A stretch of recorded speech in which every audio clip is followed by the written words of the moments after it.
What is going on, guys? Loco here, and I'm bringing you my render settings tutorial. So first off, I'm in the Total Media Extreme program, which is the program I use to capture my gameplays. As you can see right now, I'm on my Xbox with my PC, and I have been playing Assassin's Creed Brotherhood.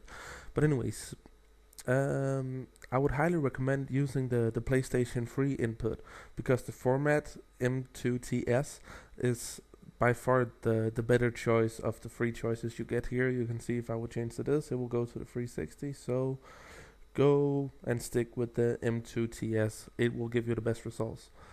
Then the encoding bitrate, I would highly recommend putting it as relatively high because the better the raw file you have, the better file you have to work with when it comes to editing it.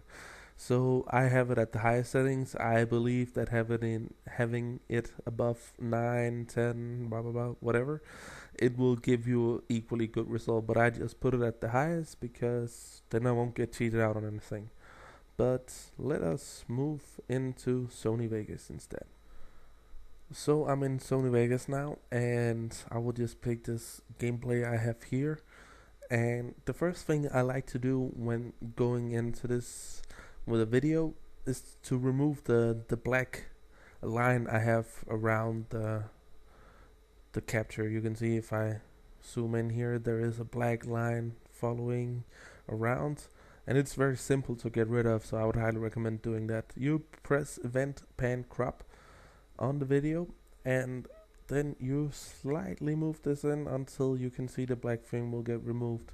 And then if when you have done this, you can press save. I have one saved already, so I will use that, and then you are good to go. No black lines. It just looks better. Then second on, right click on the audio of the video, and then go to switches and take normalize.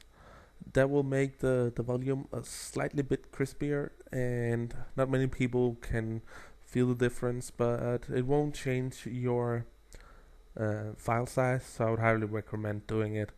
Then second on, right click on the video file, go to switches and press disable resample.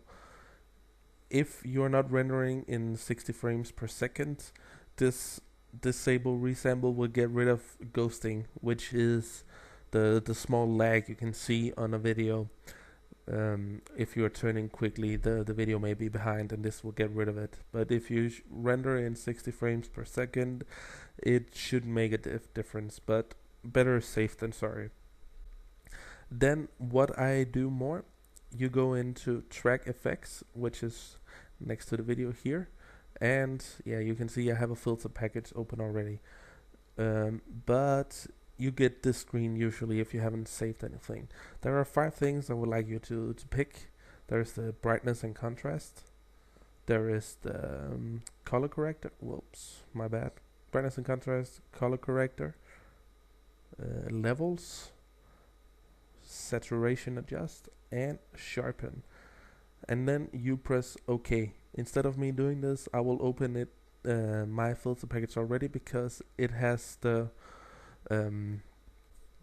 settings already put, so you can copy it off from that. So I have my black ops settings. I will press OK with that, and it puts onto the file. So let's pick sharpen first. I have this at 0.250.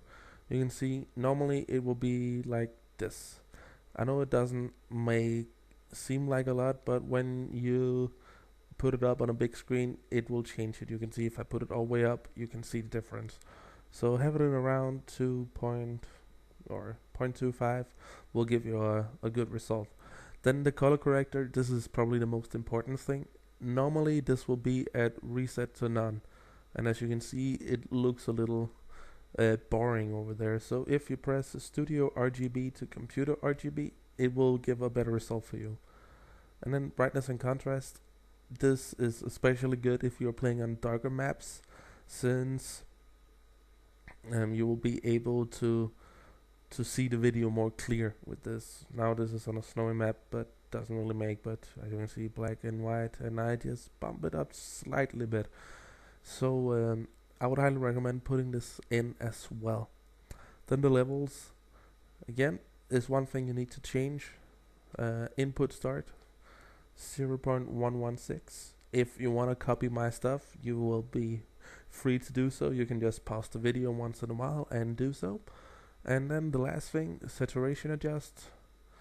It will look like this, but you should have enough time to pause the video. I don't even need to stay in this, so I will close this down and then I will show you my final render settings.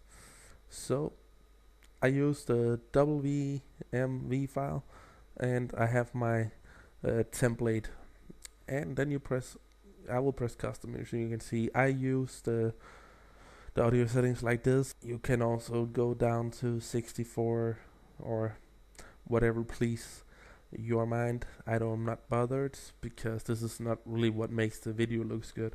So go to video, 1280 times 720 and 60 frames per second here, of course. And video smoothness, you bump that up to 100. I don't believe it is so right off the bat. And then the bitrate, this is me working with the highest possible. I could bump this up even more, but it wouldn't change anything because my recording is in 13.5. I'm working with this right now. It will give me a large file, but since I got my new computer, it doesn't really make that much difference to me, because usually I had this at around 3, which gave for a poor result. This will make the video run more smooth as higher as this is, but my bitrate on 3 took me around 10 hours to render on my old computer, and on my new one that will take me around 20 minutes. So I bumped this up to 13.5. It will take me around 1.5 hours, and 1.5 hours and get a way better result is not too much for me since I'm used to 10 hours. And there's nothing in the index project. Make sure to press best, and then it's okay and save. And there you go. That's my render settings. If you have any questions, leave them down below, and I will make sure to try and reply to as much of them as I can. But yeah, I hope you guys enjoyed this little video, and I will thank you all for watching, and I will see you later. Bye bye.